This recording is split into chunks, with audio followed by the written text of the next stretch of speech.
गुणायतन प्रणेता शंका समाधान भावना प्रवर्तक प्रखर वक्ता जंजल के संत बोले परम पूज मुनि श्री 160 प्रवाण सागर जी महाराज की, बोले परम पूज मुनिवर निर्वेक सागर जी महाराज की, बोले परम पूज मुनिवर श्री शीतल सागर जी महाराज की।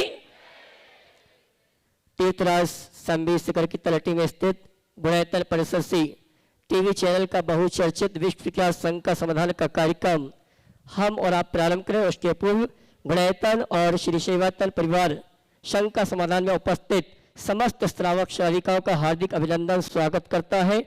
चलते हैं प्रतिदिन की भांति निवेदन करेंगे, आशीर्वाद प्राप्त करेंगे।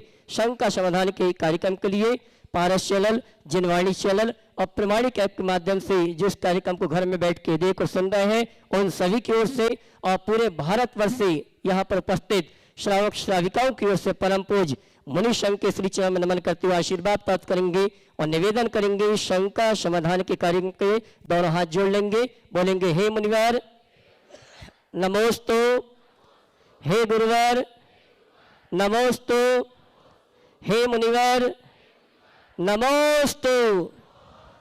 आइए मुनि संघ के आशीर्वाद से हम और आप शंका समाधान का कार्यक्रम प्रारंभ करें। उसके पूर्व जिन्होंने आज गुणायतन का अवलोकन करते हुए गुणायतन से जुड़ने का सौभाग्य प्राप्त किया है उन सभी श्रावक परिवारों के नामों की घोषणा कर रहा हूं। अगर यहाँ पर उपस्थित है तो अपने स्थान में खड़े होकर गुरुवर का आशीर्वाद प्राप्त करेंगे और कैमरा में सभी को कवर करेंगे। स्वर्ण दान देकर जिन्होंने गुणायतन में अपने जीवन को स्वर्ण रूप प्रदान किया, श्रीमती बनवाला जी गोधा इंदौर अगर उपस्थित है अपने स्थान में खड़े होकर गुरुवर का आशीर्वाद प्राप्त करेंगे। इसी क्रम में निर्माण निधि के रूप में गुणायतन से जिन्होंने जुड़ने का अवसर प्राप्त किया है, श्रीमान मिट्ठू लाल जी, पुष्पलता जी, अमित जी, शिल्पा जी गंज वसोदा, डॉक्टर राजेश जी न्यू दिल्ली, श्री मनोज कुमार जी, नीता जी आगरा, श्री अर्पित जी, साक्षी आद्या जी आगरा, श्रीमान अभिषेक जी, श्रुति जी, शानवी जी गुड़गांव, श्रीमान आलोक कुमार जी, ऋचा जी जन प्रयागराज अगर उपस्थित है तो अपने स्थान में खड़े होकर गुरुवर का आशीर्वाद प्राप्त करेंगे। कैमरे मैंने सभी को कवर करेंगे और मैं चाहूंगा उनके सम्मान में आप सभी जोरदार ताली बजाकर उनका सम्मान करें।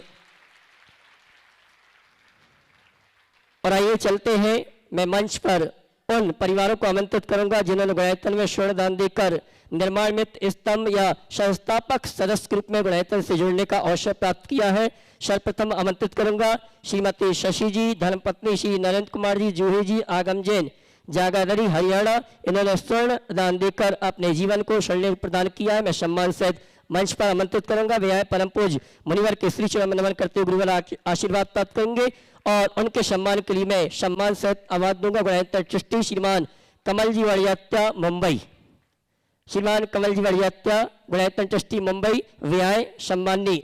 आप लोग यहीं रहिए, आप लोग यहीं रहिए, उस तरफ चले आइए।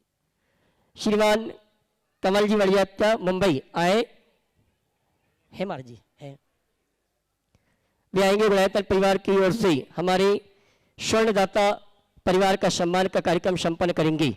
आइए मंच पे। और इसी क्रम में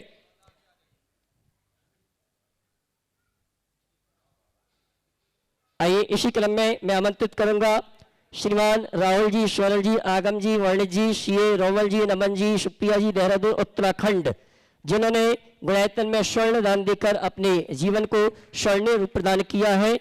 मैं राहुल जी का परिवार आ जावे और इनके सम्मान के लिए मैं आमंत्रित करूंगा गुणायतन ट्रस्टी श्रीमती रेखा जी, लोकेश जी, गजन जी किशनगढ़। आइए। श्री राहुल जी, सोनल जी का परिवार देहरादून उत्तराखंड आ जाए सभी लोग एक साथ और उनके सम्मान के लिए मैंने आवाज दी है। गुणायतन ट्रस्टी श्रीमती रेखा जी, लोकेश जी, गजन जी, किशन।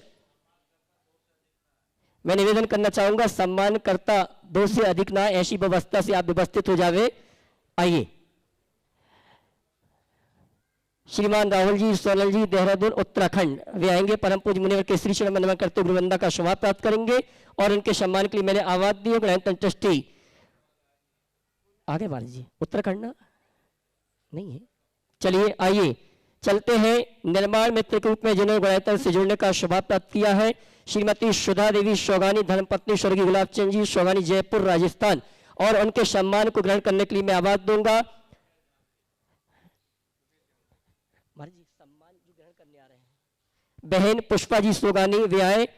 और श्रीमती सुधा देवी शौगानी परिवार का सम्मान ग्रहण करें और उनके सम्मान के लिए मैं आवाज दूंगा गुणायतन ट्रस्टी लोकेश जी किशनगढ़, ये आएंगे हमारे सम्मानी निर्माण मित्र परिवार का सम्मान का कार्यक्रम संपन्न करेंगे। लेकिन आपकी तालियां तो वजी नहीं रही, क्या बात है। और चलते हैं इसी क्रम में सूत्रधार से स्तंभ के रूप में जुड़ने का सौभाग्य प्राप्त किया है आरिका अकलंक मती माता जी के ग्रस्त अवस्था के दाता श्रीमान राजेश कुमार जी, श्रीमती किरण जी, अनुश्री जी, आदिश जी, बिलासपुर छत्तीसगढ़, जिन्होंने स्तंभ के रूप में गुणायतन से जुड़ने का सौभाग्य प्राप्त किया है। और उनके सम्मान के लिए मैं आवाज दूंगा हमारे गुणायतन के संरक्षक महोदय श्रीमान प्रदीप जी, संध्या जी भदौरा परिवार, वे आएंगे सम्मानी सूत्रधार परिवार का सम्मान का कार्यक्रम संपन्न करें। और आइए इसी क्रम में सूत्रधार से ट्रस्टी के रूप में गुणायतन से जिन्होंने जुड़ने का अवसर प्राप्त किया है श्रीमान विपिन कुमार जी, श्रीमती रेखा जी, श्रीमान शाश्वत जी, आस्था जी, कोलकाता पश्चिम बंगाल, वे आएंगे परम पूज्य मुनिवर के श्री चरण मनवर करते हुए वंदना का सौभाग्य प्राप्त करेंगे। और उनके सम्मान के लिए मैं आवाज दूंगा हमारे गुणायतन जी डॉक्टर अशोक जी, डॉक्टर शिविता जी, भोपाल विदिशा, शिरोमणि संरक्षक गुणायतन, ये आएंगे हमारे श्रीमान विपिन कुमार जी परिवार कोलकाता पश्चिम बंगाल, उनका सम्मान का कार्यक्रम संपन्न करें। और इसी क्रम में अगले गुणायतन ट्रस्टी के रूप में मैं सम्मान सहित आमंत्रित करूंगा स्वर्गीय अरुण कुमार जी की स्मृति में सम्मान करेंगे, लोग ये सम्मान करेंगे। आइए विपिन जी परिवार पहुंचे।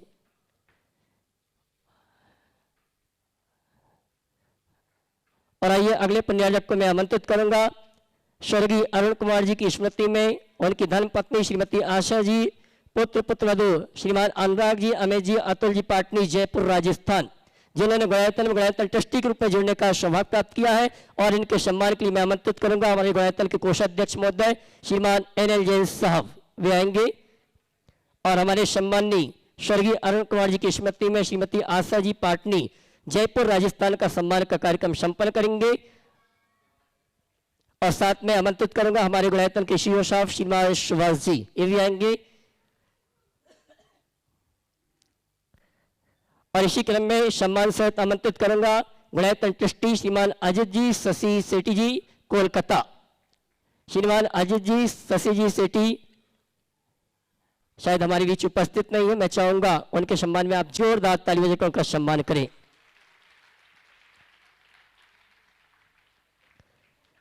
जी, और आइए चलते हैं संघ का समाधान का कार्यक्रम प्रारंभ करते हैं। और प्रथम संघ के लिए मैं आवाज दे रहा हूं हमारे गुणायतन के नवीन ट्रस्टी श्रीमान अनुराग जी, अमित जी पाटनी, जयपुर राजस्थान, पहली शंका लेके आ रहे हैं माइक पर। अनुराग जी, अमित जी पाटनी प्रथम शंका, उसके बाद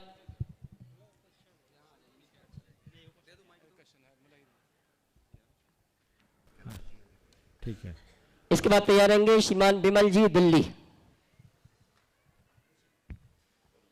गुरुवर के चरणों में 3 बार नमोस्तु नमोस्तु नमोस्तु। गुरुवार मेरा कल का प्रश्न था, गृहस्थ आश्रम में रहते हुए और नौकरी पेशा करते हुए हम ऐसा क्या क्या करें कि जिसकी तरह हमारा मोक्ष मार्ग की तरफ हमारा पथ प्रशस्तित हो।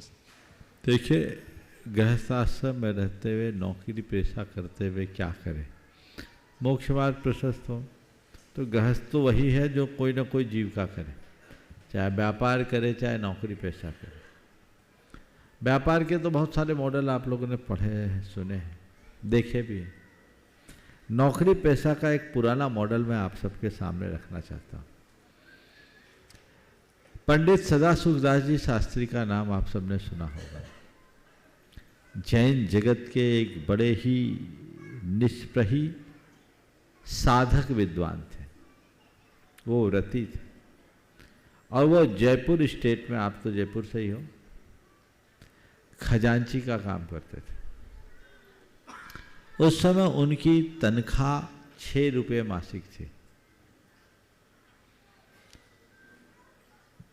सबकी तनख्वाह, सबका वेतन बढ़ा, उनका नहीं बढ़ा।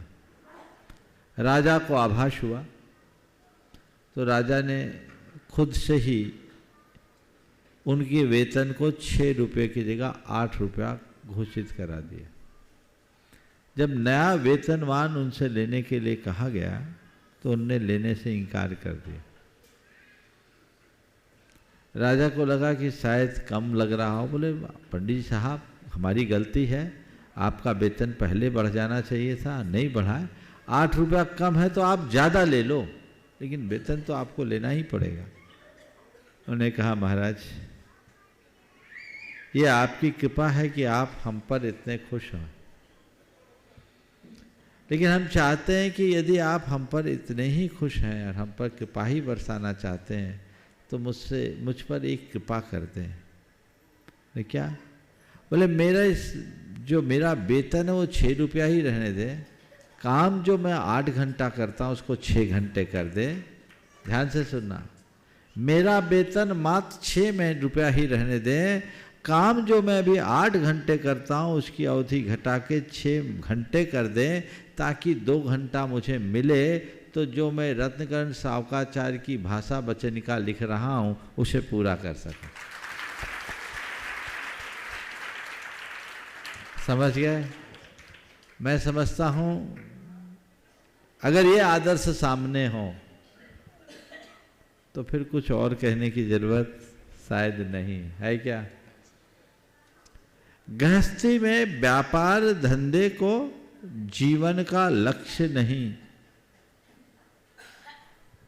उसे जीवन निर्वाह के साधन के रूप में देखना चाहिए। वो हमारा साध्य नहीं है, साधन है। व्यापार धंधा जीवन के लिए है, मेरा जीवन व्यापार धंधा या नौकरी पेशा के लिए नहीं है। बस इतनी सी समझ मन में विकसित हो जाए तो आपको कहीं कठिनाई नहीं। चाहे आप किसी बड़े कारपोरेट में काम करो, किसी मल्टीनेशनल कंपनी में काम करो, नौकरी करो, उद्योग चलाओ, व्यापार करो, कुछ भी करो, प्राथमिकता क्या है इसे देखो। यदि हमारी प्राथमिकताएं सही है तो हमारे लिए कहीं कोई बाधा नहीं है, और यदि प्राथमिकताएं उल्टी है तो सिवाय बाधा के और कुछ भी नहीं। समझ गए? बहुत बहुत आशीर्वाद। श्रीमान विमल जी दिल्ली, उसके बाद तैयारंगी विजय जी, वीणा जी, शोभानी परिवार। कहाँ है? विमल नहीं है, अगला बोलो। श्रीमान विजय जी, वीणा जी, शोभानी परिवार। इसके बाद तैयारंगी गुणायतन सेवायतन के ट्रस्टी अशोक जी, सुषमा जी, सिंगई, खुरई। जल्दी करो भाई। तैयार रहेंगे गुणायतन सेवायतन के ट्रस्टी अशोक जी, सुषमा जी, सिंगई, खुरई।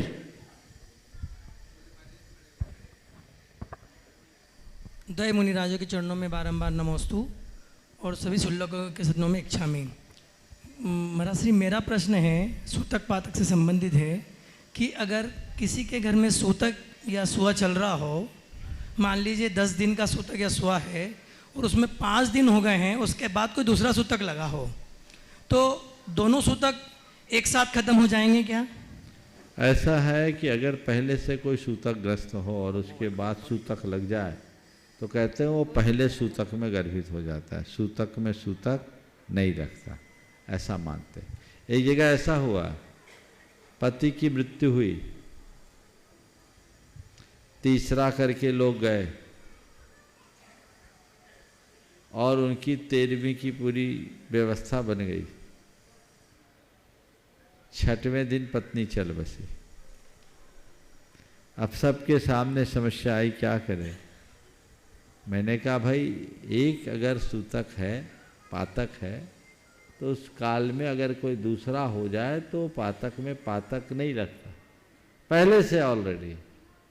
तो फिर उनने दोनों का क्रियाक्रम एक साथ किया 13वीं का, समझ गए?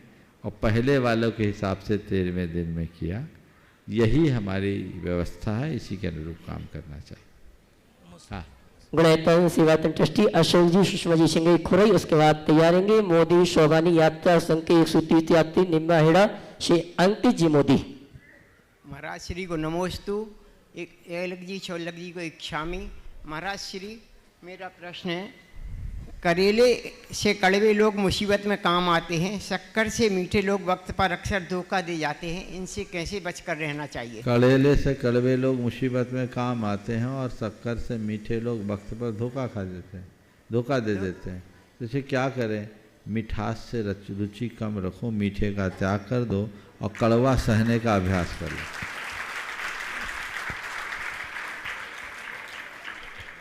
अगला नाम श्रीमान अंकित जी मोदी, उसके बाद तैयार रहेंगी विजय लक्ष्मी रामगंज वंडी। समस्त मोदी संघ के चरणों में मोदी परिवार की तरफ से बारंबार नमस्कार। मेरा प्रश्न है कि चतुर्थ काल में जो मुनिराज होते थे, जिनको भूत भविष्य सब उनके ज्ञान में प्रतीत होता था, तो उस समय जिन धर्म की प्रभावना के लिए उन्होंने जिनवाणी लिखते समय पुस्तकों की जगह डिजिटलाइजेशन या कुछ और एडवांस टेक्नोलॉजी जो नष्ट नहीं होती, जो थोड़ी जो गलती नहीं है, जलती नहीं है, उस तरह की चीज़ों का उपयोग क्यों नहीं किया और पुस्तक का उपयोग क्यों किया? मुझे नहीं मालूम उन्होंने क्या किया नहीं किया, पर मुझे तो भूत भविष्य वर्तमान तीनों दिखता है। मुझे भूत भविष्य वर्तमान तीनों दिखता है। आप लोग इतने सख्ते में क्यों आ गए? मैं आप लोगों से कोई मजाक नहीं कर रहा हूँ, सच बोल रहा हूँ, झूठ तो ऐसे नहीं बोलता।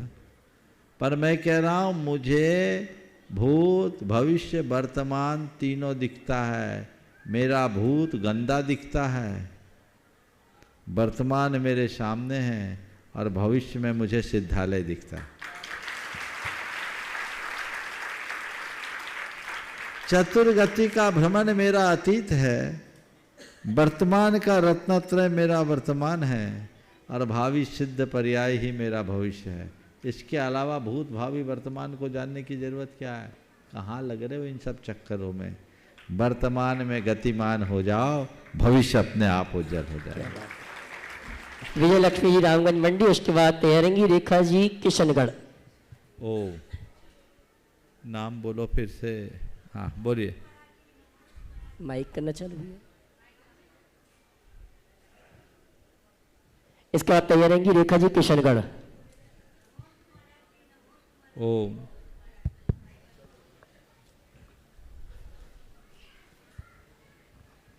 नमोस्तु महाराज जी, नमोस्तु महाराज जी, नमोस्तु महाराज जी। महाराज जी, जब तीर्थराज से तीर्थंकर भगवान मोक्ष पधारते हैं और अनेका कोड़ा कोड़ी मुनिराज मोक्ष पधारते हैं, उस समय का दृश्य तीर्थराज पर कैसा होता होगा, ऐसा आपके श्रीमुख से सुनना चाहते हैं। देखिए, जब भगवान मोक्ष पधारते हैं और उनका निर्वाण कल्याणक होता है, उस समय 3 लोक में हलचल होती। चतुर्निकाय के देव आकर पूरे पर्वत को घेर लेते हैं। अलग आनंद उत्सव होता होगा, उसे शब्दों में बयान करना मुश्किल है, लेकिन थोड़े दिन प्रतीक्षा करो। जब गुणायतन बनकर तैयार होगा तो भगवान के मोक्ष की झलक आपको देखने को मिलेगी। उस घड़ी वह सब कुछ दिखेगा जो भगवान के मोक्ष काल में साक्षात होता है। एक सिहरन से उत्पन्न होगी, एक अलग प्रकार की अनुभूति घटित होगी, वो आप देख सकेंगे। श्रीमती रेखा जी किशनगढ़, उसके बाद सम्मान से आवाज दूंगा गणतंत्र संरक्षक श्रीमान प्रदीप जी संध्या जी भदौरा परिवार टीकमगढ़। महाराज श्री के चरणों में त्रिवार नमोस्तु नमोस्तु। जिनका नाम लिया निम्बाड़ा से महाराज, हेलो, निम्बाड़ा से देखिए जिनका नाम लिया वही खड़े हो प्लीज। नमोस्तु महर्षि, नमोस्तु महर्षि, इच्छामि गुरुदेव। महर्षि, मेरा प्रश्न ये था कि जैसे पुरानी पीढ़ी, वर्तमान पीढ़ी और नई पीढ़ी तीनों की सोच बिल्कुल अलग होती है महर्षि, और उनकी आस्था में भी बिल्कुल भी मेल नहीं होता महर्षि, और कपड़े वगैरह में भी बिल्कुल मेल नहीं होता। तो महर्षि, ये समन्वय कैसे बिठाएं? कुछ समाधान करिए। बस सबको अपने अपने अनुरूप चलने दो। ये तो समय का प्रभाव है, परिवर्तन तो होगा, पीढ़ियों में परिवर्तन होगा। एक आम को देखा, आम जब वो कच्चा होता है, कैरी का स्वाद कैसा होता है, और एकदम जब उससे भी छोटा होता है तो उसका स्वाद कैसे होता है। कैरी बनने पर स्वाद अलग हो जाता है और पक जाने पर स्वाद अलग हो जाता है, और ज़्यादा पक जाए तो कुछ और स्वाद हो जाता है। तो परिवर्तन है ना। तो छोटे बच्चे, छोटी छोटी, इसको बिहार झारखंड में कैरी के पूर्व का एक रूप होता है, उसको बोलते टिकोरा। समझ गए? राजस्थान में क्या बोलते मुझे नहीं मालूम, राजस्थान में तो आम होता ही नहीं है। पूरे राजस्थान में उतने इलाके में बिहार किए, भरतपुर के बाद से लेकर अजमेर तक मुझे एक भी आम का पेड़ नहीं दिखा कहीं भी सड़क के किनारे। तो टिकोरा बोलते हैं। टिकोरा के बाद होता है कैरी। टिकोरा में कसैलापन होता है, फिर थोड़ा खट्टापन होता है तो कैरी बनता, फिर और थोड़ा पक जाए, बड़ा हो जाए तो खट्टा खट्टा होता है, उसको कच्चा आम बोलते हैं, फिर पक्का आम बोलते हैं। तो ऐसे ही नन्हे मुन्ने बच्चे हैं टिकोरे, थोड़े बड़े हो जाए तो कैरी, जवान हो जाए तो कच्चे आम, और थोड़े बुजुर्ग हो जाए तो पक्के आम। तो पक्का आम समय पर पकता है, एक साथ नहीं, और पकने के बाद टपकना ये भी तय है।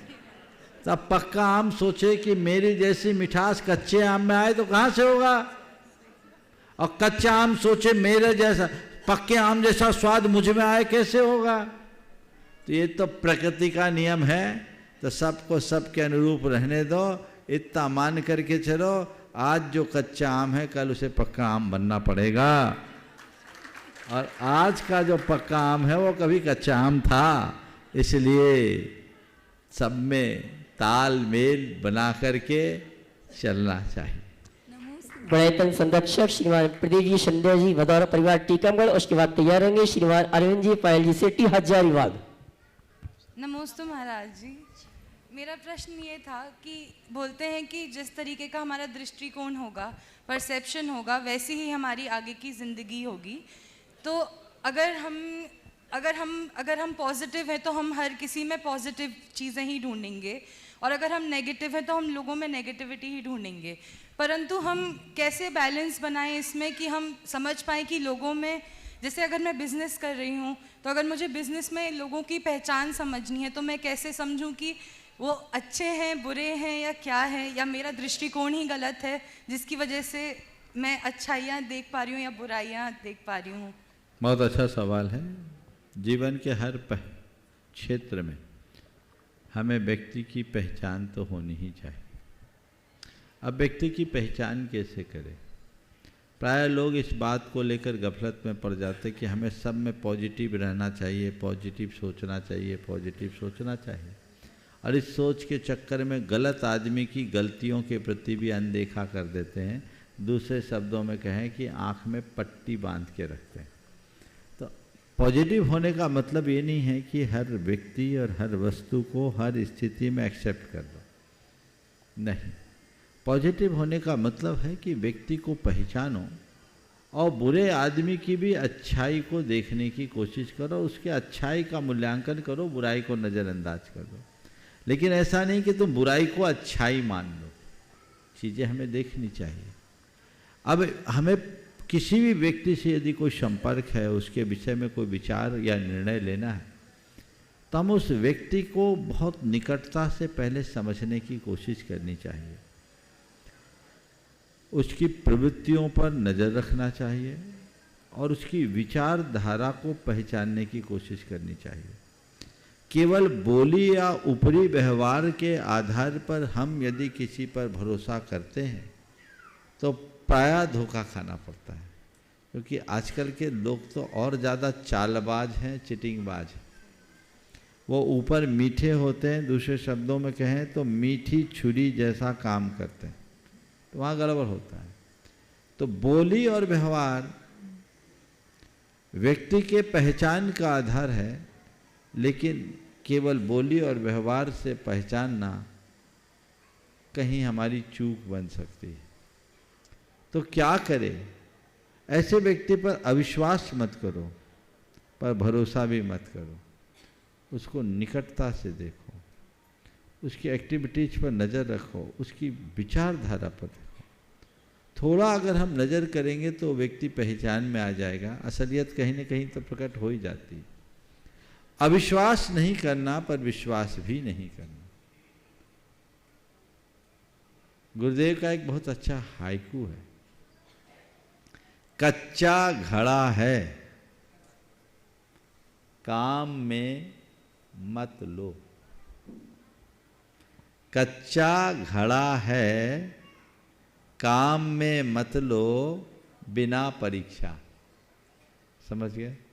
अब कच्चे घड़े को काम में लोगे तो फूट जाएगा, आंख मत मूंदो।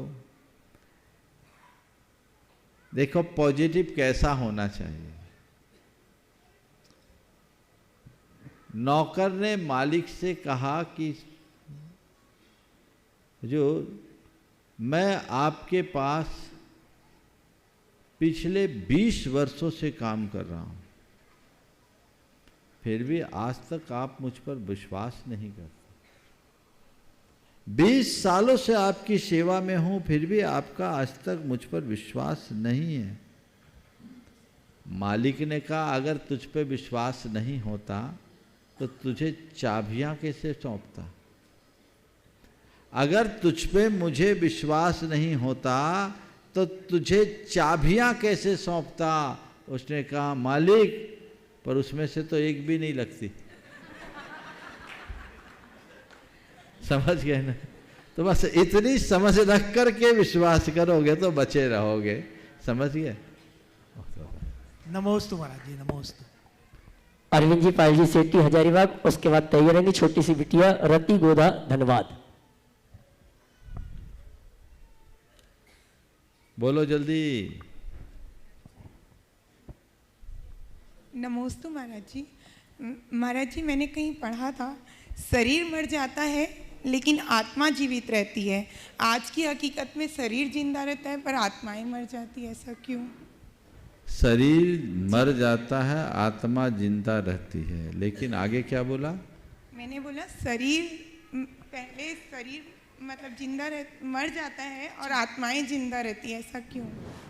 आप बोल नहीं पा रही सही, दोनों वाक्य बोलो। शरीर मर जाता है लेकिन आत्मा जीवित रहती है। आज की हकीकत में शरीर जिंदा रहता है पर आत्माएं मर जाती है। हाँ, बहुत अच्छा। ये बात सही है कि शरीर मरता, आत्मा अमर है, आत्मा जिंदा रहती। लेकिन आज जिस संदर्भ में आपने कहा लोगों का शरीर जिंदा है पर आत्माएं मरी हुई, ऐसा क्यों? केवल इसलिए कि उनकी संवेदनाएं मर गई। संवेदना जीवित है तभी हमारे जीवित होने का अर्थ है। संवेदना खत्म तो कुछ नहीं। और आइए रति जी अपना प्रश्न पूछे, उसके पूर्व में आमंत्रित करूंगा इसके बाद जी रति गोधा धन्यवाद। नमोस्तु महाराज जी। महाराज जी,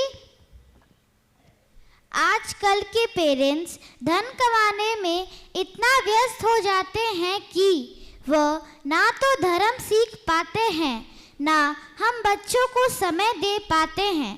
तो महाराज जी, हम बच्चे ऐसा क्या करें जिससे हमारे पेरेंट्स धन में भी समय दें और परिवार और बच्चों को भी समय दें? धन्यवाद। बहुत अच्छा सवाल।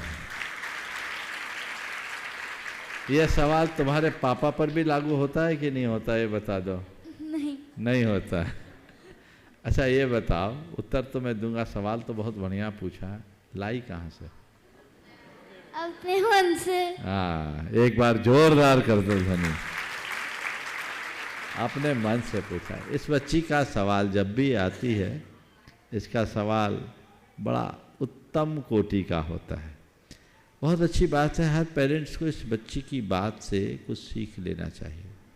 अपने व्यापार में इतने मगन मत हो जाओ कि अपने बच्चों को ही भूल जाओ। आज के लोगों की दशा क्या है? एक परिवार मेरे पास आया, उनके साथ उनका एक बच्चा था। मैंने पूछा ये कौन है? बोले बच्चा है, मेरा बेटा है।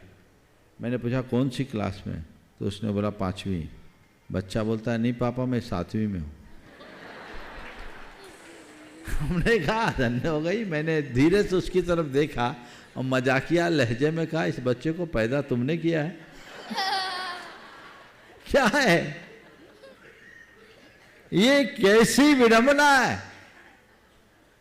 पहले तो 2-2 4-4 बच्चे होते थे तो फिर भी लोग याद रखते थे। अब 1-2 है तो भी ये हाल है। बच्चों के प्रति जिम्मेदारी समझनी चाहिए। अभी पहले प्रश्न के उत्तर में मैंने जो बात कही थी उसे पुनः दोहराता हूँ। व्यापार करो पर व्यापार को सब कुछ मत समझो। जीवन के लिए व्यापार है, व्यापार के लिए जीवन नहीं है। इस वाक्य को जीवन का ब्रह्म वाक्य बना लो। अगर इतना बना लोगे तो जीवन संतुलित होगा।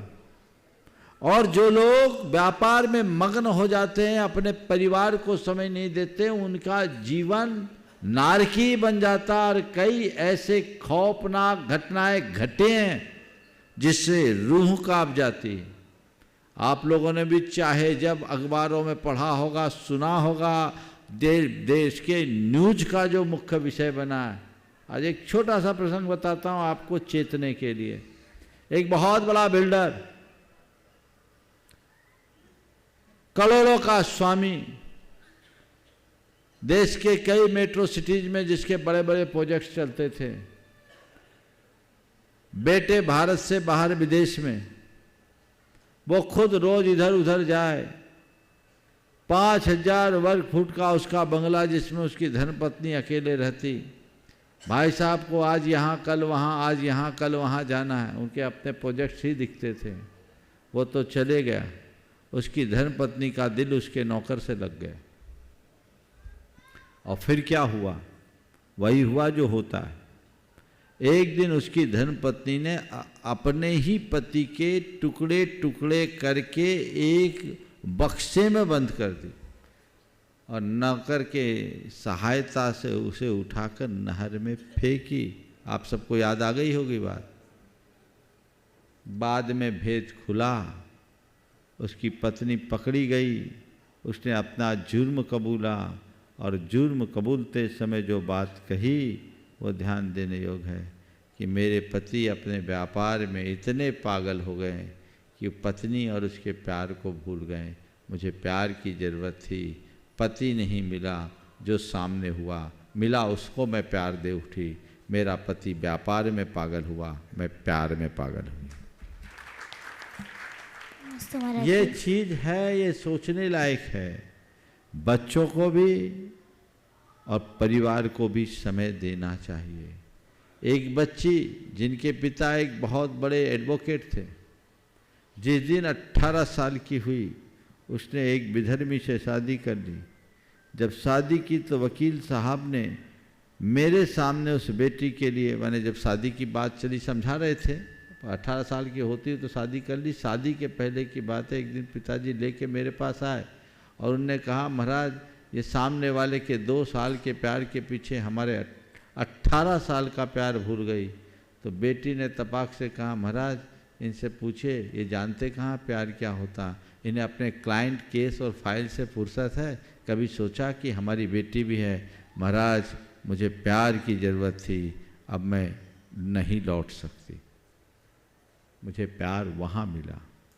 तो मैं आप सबसे कहता हूँ बच्चों के लिए, परिवार के लिए यदि आप कुछ निवेश कर सकते हैं, करना चाहते हैं तो सबसे पहले समय और संस्कारों का निवेश कीजिए। अपनी प्राथमिकताओं को बदलिए।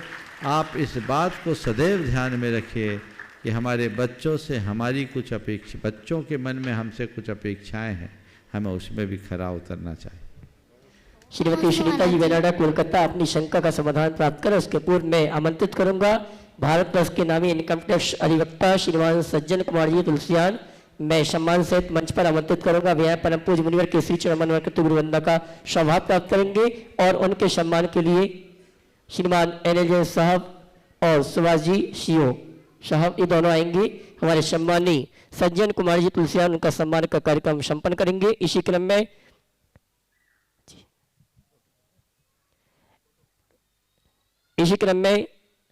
सम्मान के लिए आमंत्रित करूंगा श्रीमान सुभाष जी वड़ियातर ट्रस्टी गुणायतन और उनके सम्मान के लिए मैं आमंत्रित करूंगा सिद्धार्थ जी प्रशासक महोदय गुणायतन। आइए साहब, श्रीमान सज्जन कुमार जी तुलसियान जो कि भारतवर्ष के नामी इनकम टैक्स अधिवक्ता है, आज हमारे जो उपस्थित हैं, जोरदार ताली बजाकर उनका सम्मान करें। श्रीमान सुभाष जी वड़ियातर ट्रस्टी गुणायतन। इसी क्रम में जिन्होंने गुणायतन में स्वर्ण दान देकर अपने जीवन को स्वर्णीय रूप प्रदान किया, श्रीमान राहुल जी सोनल जी देहरादून उत्तराखंड हमारे बीच उपस्थित हैं और उनके सम्मान के लिए मैं आवाज दूंगा श्रीमान सिद्धार्थ जी प्रशासक महोदय गुणायतन वे आएंगे। हमारे सम्माननीय स्वर्णदाता प्रदाता राहुल जी सोनल जी देहरादून उत्तराखंड उनका सम्मान का कार्यक्रम संपन्न करेंगे और आप जोरदार ताली बजाकर उनका सम्मान करें। और ये चलते हैं पुनः संघ का समाधान का कार्यक्रम प्रारंभ करते हैं। अगली शंका के लिए तैयार रहेंगे श्रीमती सुनीता जी वेनाडा कोलकाता। उसके बाद आवाज दूंगा इंदौर से डॉक्टर सुमित जी कटारिया।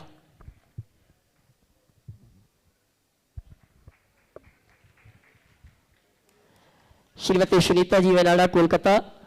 उसके बाद तैयार रहेंगे डॉक्टर सुमित जी कटारिया इंदौर। नमोस्तु महाराज जी।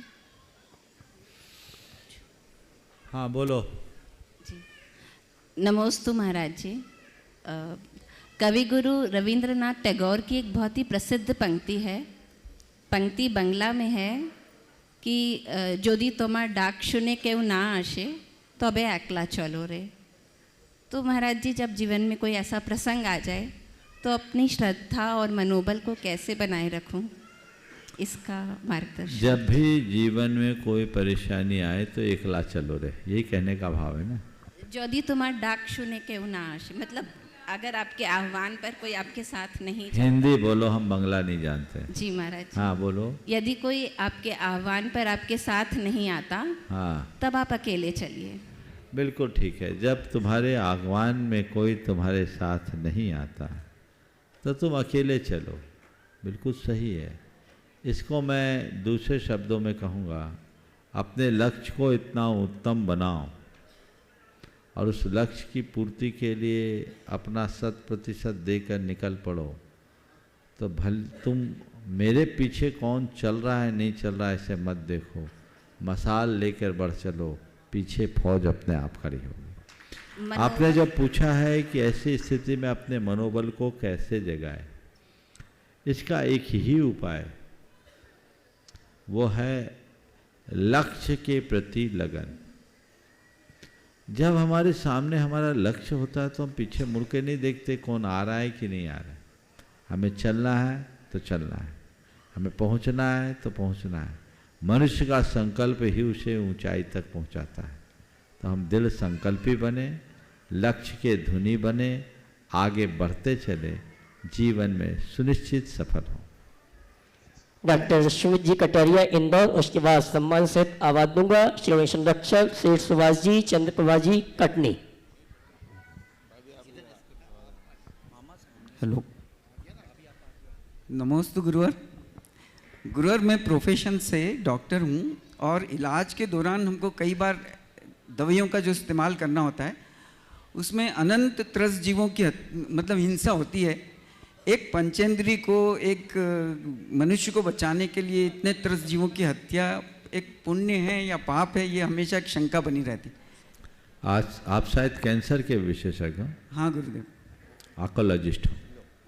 ऑन्कोलॉजिस्ट। देखिए, मैं आपसे एक सवाल करता हूँ। आप चिकित्सा करते हैं, दवाइयाँ देते हैं, तो रोगी को बचाने के लिए दवाई देते हैं कि विषाणुओं को मारने के लिए? गुरुवर, क्योंकि ज्ञान पूरा है इसलिए ज्ञान नहीं पूछ रहा हूँ, आपका भाव पूछ रहा हूँ। ज्ञान तो उलझा देगा। गुरुवर, जिस समय आप किसी को प्रिस्क्रिप्शन लिखते हैं, दवाई देते हैं, तो दवाई किस लिए देते हैं? ये रोगी ठीक हो जाए, हाँ, रोगी बच जाए या इसके बैक्टीरिया मर जाए? गुरुवर, पहला तो यही कि रोगी ठीक हो जाए मगर बैक्टीरिया मरे। बस वहीं आगे मत बोलो। आप किस लिए इलाज करते हैं? रोगी को ठीक करने के लिए। तो रोगी को ठीक करना पुण्य कर्म है कि पाप कर्म? नहीं, पुण्य है। तो फिर बाकी आगे सोचते काहे को? आगे समझ में। अगर आप उन बैक्टीरिया या जो भी है जीवाणु, विषाणु तो ठीक नहीं, विषाणु तो निर्जीव है, इनको मारने के लिए दवाई दे रहे हो तो आप पाप के भागी हो। और आप सामने वाले को स्वस्थ करने के लिए दवाई दे रहे हो तो आप सेवा का कर्म कर रहे हो। समझ गए? हमारी कोई भी क्रिया उसके पीछे छिपे हुए अभिप्राय पर निर्भर करती है, क्रिया पर नहीं।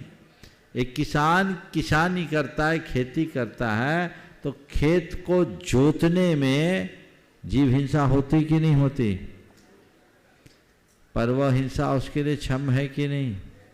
क्योंकि वो बीज बो रहा है, जीव को मार नहीं रहा है। मरना अलग बात है और मारना अलग बात है। इंटेंशन क्या है, समझ गए? हाँ, लेकिन चिकित्सा करते समय हमें यथासंभव परहेज करना चाहिए। ऐसी औषधियों का तो बिल्कुल ही परहेज करना चाहिए जिसमें स्पष्ट रूप से त्रस्त जीव की हिंसा है, समझ गए? और आजकल तो सब चीज़ के वैकल्पिक व्यवस्थाएं हो गई। अगर हमें दूसरे विकल्प सुलभ हैं तो उन विकल्पों को प्रमुखता देना चाहिए, तो इसमें दोहरा लाभ प्राप्त होगा, समझ गए?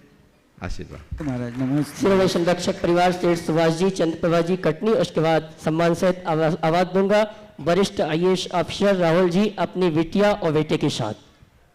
महाराज जी नमोस्तु, महाराज जी नमोस्तु।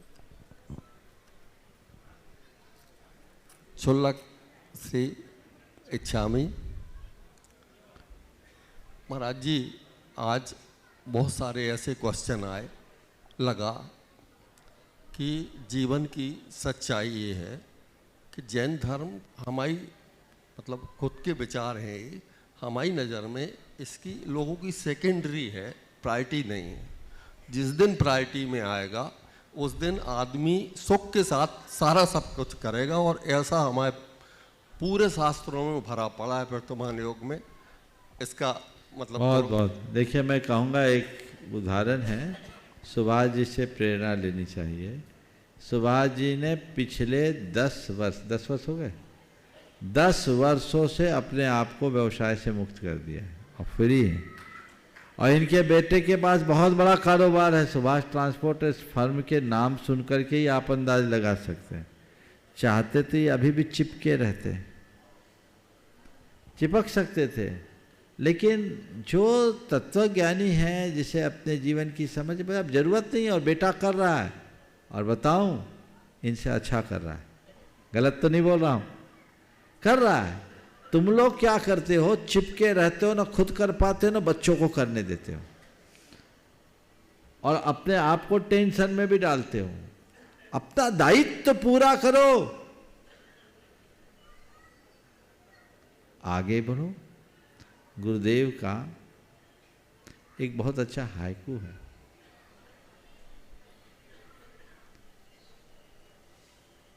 दादा बने हो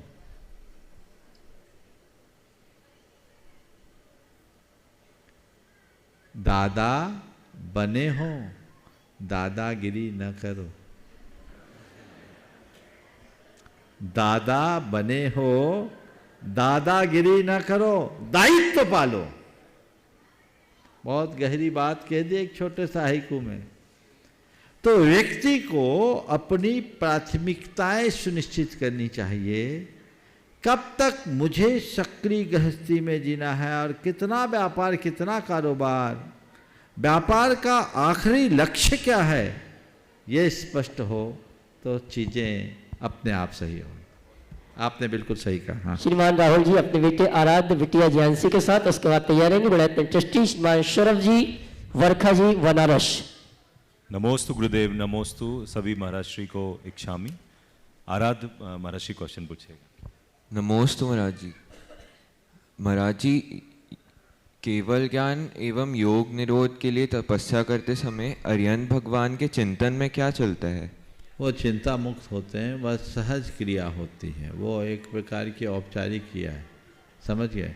केवल ज्ञान के समय तो वो ध्यान में मग्न होते हैं, और योग निरोध में ध्यान का फल है, वो चिंता निरोध हो चुका, चित्त से ऊपर उठ चुके, एक नियोग की क्रिया। ठीक है, नमोस्तु महाराज जी।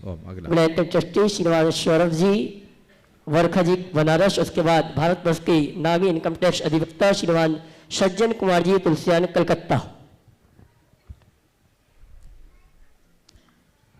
परम पूज्य मुनि श्री के चरणों में सादर नमोस्तु वंदन करते हैं। बोलो। मंच पे विराजमान सभी मुनियों के चरणों में सादर नमस्तु नमस्तु नमस्तु।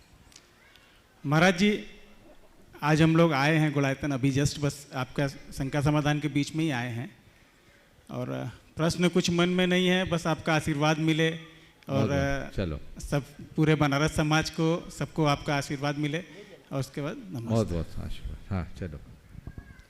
श्रीमान सज्जन कुमार जी तुलसियान कलकत्ता से, उसके बाद तैयार रहेंगे पंकज जी शास्त्री शलम्बर। महाराज श्री, आप अपनी त्याग, तपस्या और जीवन से हर इंसान को यह एहसास कराते हैं कि इस संसार में रहने के लिए इंसान को इतने ऐश्वर्य की, इतने धन की ज़रूरत नहीं होती है। इंसानियत के बल पर ही ये संसार चल सकता है। आपके ऐसे सुंदर व्यक्तित्व के बावजूद समाज में इतना अनाचार और अत्याचार क्यों है? आपके जीवन से प्रेरणा लेकर लोग आप जैसा बनने की चेष्टा क्यों नहीं करते? मैं आपसे एक सवाल करता हूँ कि ये बताइए, किसी को कोई क्रॉनिक बीमारी हो और ऐसी बीमारी जिसको कम से कम 5000 mg की डोज डेली 3 बार चाहिए,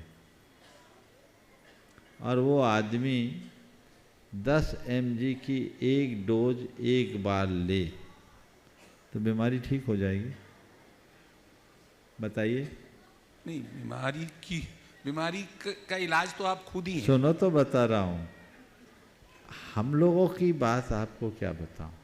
दवाई में कमी नहीं है, सेवनकर्ताओं की कमी। समझ गए? दवाइयाँ कुछ दो तरह के लोग हैं। कुछ लोग तो केवल प्रिस्क्रिप्शन लिखवा के जेब में धर लेते हैं, वो दवाई खाते नहीं है, तो डॉक्टर क्या करेगा बेचारा। और कुछ लोग हैं जो प्रिस्क्रिप्शन ले गए, दवाई भी ले आए, घर में रख लिए, अब डोज ही पूरा नहीं लेते,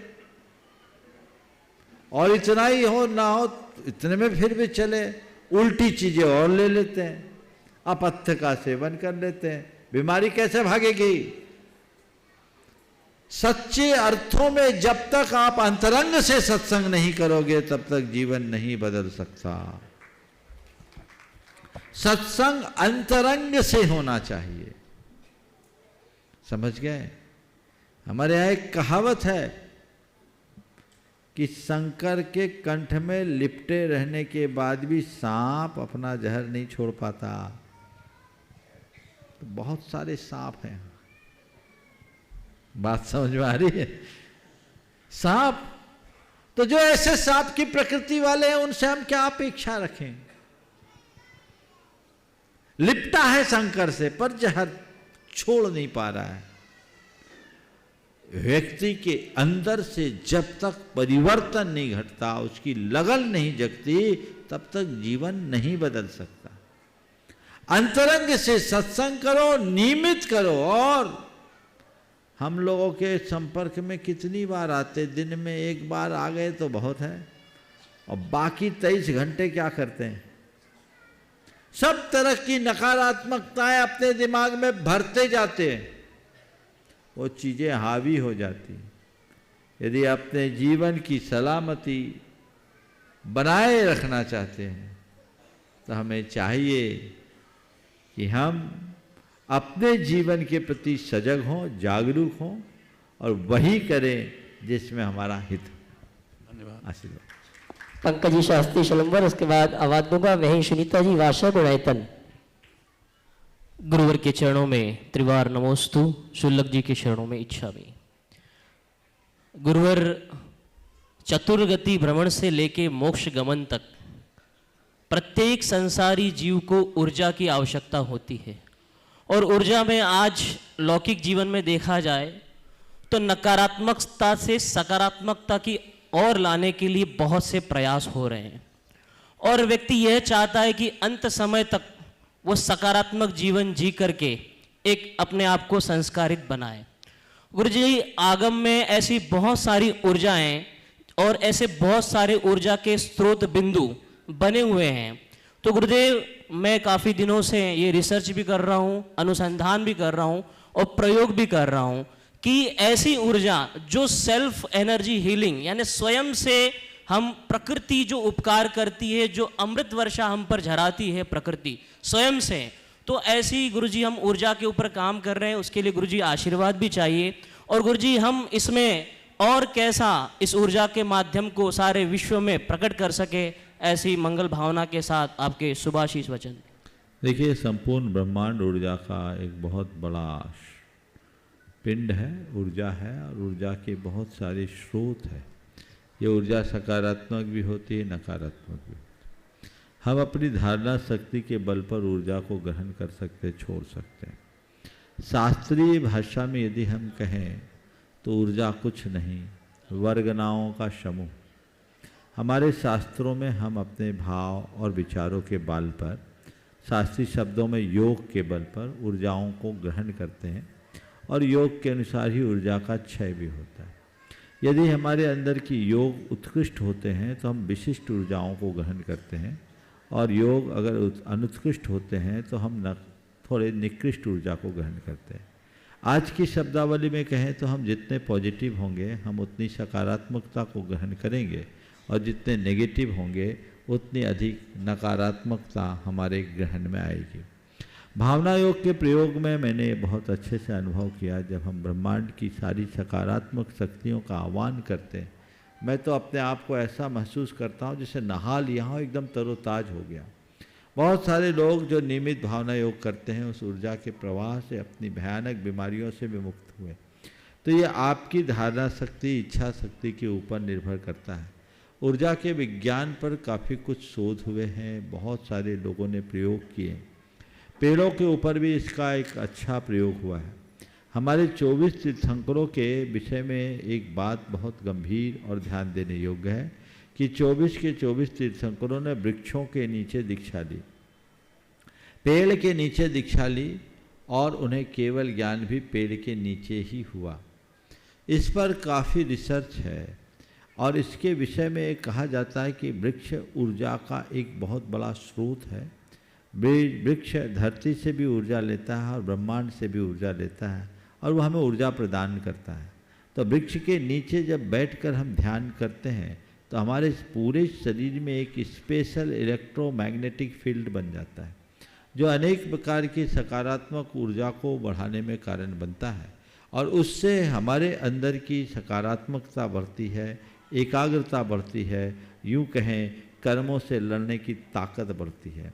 दूसरे शब्दों में ये कहें कि उससे हमारे कर्म कमज़ोर पड़ जाते हैं, कर्मों का रासायनिक बंधन कमज़ोर हो जाता है, और आत्मा का पुरुषार्थ और पराक्रम बढ़ता है।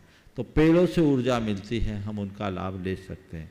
एक प्रयोग हुआ पेड़ों के संबंध में कि ब्रह्मांड से कैसे ऊर्जा होती है। एक गमले में एक पौधे को लगाया गया, और उस गमले में जितनी मिट्टी डाली गई पहले से उसका वजन ले लिया गया, और वो पौधा करीब 3.5 फीट का हो गया।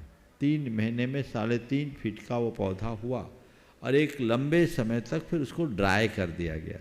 पौधा भी सूख गया, मिट्टी बिल्कुल सूख गई जैसे पहली थी वैसे। बाद में जब वज़न लिया गया तो उस पौधे का वज़न 2.5 किलो अधिक आया। सब लोग आश्चर्य में, कुछ ऊपर से डाला नहीं, ये 2.5 किलो कहाँ से आया? तो ये 2.5 किलो का जो ये वज़न है उस पेड़ ने ब्रह्मांड से लिया, मिट्टी के माध्यम से, हवा के माध्यम से, प्रकाश के माध्यम से। तो ये ऊर्जा ग्रहण की जा सकती है, और ऊर्जा के बल पर हम बहुत कुछ अच्छा कर सकते हैं। यदि आप किसी पेड़ के नीचे बैठते हैं, पेड़ के साथ अपना संवाद स्थापित करते हैं, ट्री कन्वर्सेशन भी आजकल एक शब्द चल पड़ा है, हीलिंग बाय ट्री कन्वर्सेशन, ये नए नए शब्दावली हैं। हमारे यहाँ प्रकृति के साथ निकटता की बात की गई। पेड़ों के नीचे बैठे, पेड़ को एक निर्जीव वस्तु की नजर न देखकर उसे एक सजीव चेतन आत्मा की तरह देखें, उसके साथ अपना एक संवाद स्थापित करें, डायलॉग स्थापित करें। पेड़ हमें ऊर्जा से सराबोर करेगा, और वो हमारे शारीरिक, मानसिक और चैतसिक स्वास्थ्य को संभालने में भी कारण बनेगा। कुछ लोगों का ऐसा भी अभिमत है कि इससे लोग डिप्रेशन और अन्य असाध्य बीमारियों से भी मुक्त होते हैं। ये अभ्यास करके देखना चाहिए। पेड़ को अपना मित्र बनाए, पेड़ से दोस्ती करे, पेड़ से बात करे, पेड़ के साथ आपका अंतरंग जुड़ जाए तो एक बहुत बड़ा बदलाव आता है। तो ये चीज़ें हैं जो हमें समझना है। सामान्य रूप से जब हम भावना योग कराते हैं, उससे जो ब्रह्मांड की ऊर्जा को लोग लेते हैं तो वह भी आपकी धारणा शक्ति के अनुसार है। मैं तो महसूस करता हूँ, मैं ऊर्जा लेता हूँ, मैं ऊर्जा देने का भी अभ्यास किया हूँ। ब्रह्मांड से ऊर्जा लेकर के जब मैं किसी को ऊर्जा दूँ तो ऐसा लगता है कि बहुत सारी चीज़ें निकल रही। तो ये चीज़ें हैं, ऊर्जा है एक भौतिक वस्तु, लेकिन ये भौतिक होने के बाद भी हमारी आध्यात्मिक उन्नति का एक बड़ा सबल आधार है, सबल निमित्त है। अभ्यास करना चाहिए। वृक्षों के ऊपर जो अभी के रिसर्च है, इन रिसर्च से बहुत सारे नई निष्पत्तियाँ सामने आ रही है। हम इनको ध्यान में रखें तो जीवन में बहुत बड़ा बदलाव आएगा। जो व्यक्ति वृक्ष की छाया में बैठकर थोड़ा मेडिटेशन करे, उनका क्रोध शांत होगा, उनमें सहन करने की, बर्दाश्त करने की शक्ति बढ़ेगी, उनके अंदर की सकारात्मकता विकसित होगी, सहनशीलता बढ़ेगी। ये जीवन के लिए बहुत उपयोगी होगा। तो हम क्यों ना इनको अपने अभ्यास में लाएं।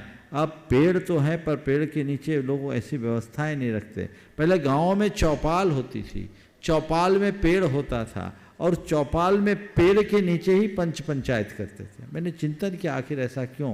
मुझे लगता है कोई ना कोई ऐसा कनेक्शन होगा कि पेड़ के नीचे बैठेंगे तो इनकी बुद्धि सही बनी रहेगी, ये कारण होगा। तो ये चीज़ें हैं। हमने आज की इस आधुनिक शिक्षा के प्रभाव में हम बहुत सारी चीज़ों को नज़रअंदाज करते गए, उनके भीतर छिपे विज्ञान को नकार बैठे। उसका ये परिणाम है। काश हम इसकी वैज्ञानिकता को समझें, उसकी वास्तविकता को जान करके चले तो जीवन में बहुत कुछ बेहतर घटित कर सकेंगे और जीवन को अच्छा बनाया जा सकेगा। आपने बहुत अच्छा सवाल किया। ये प्रयोग आप करते रहिए और ऐसे बढ़िए। समय आप सबका हो गया, यहीं पर विराम। बोलिए परम पूज आचार्य गुरुवर श्री विद्यासागर जी। जय जय जय। बोले परम पूज मुनि श्री प्रमाण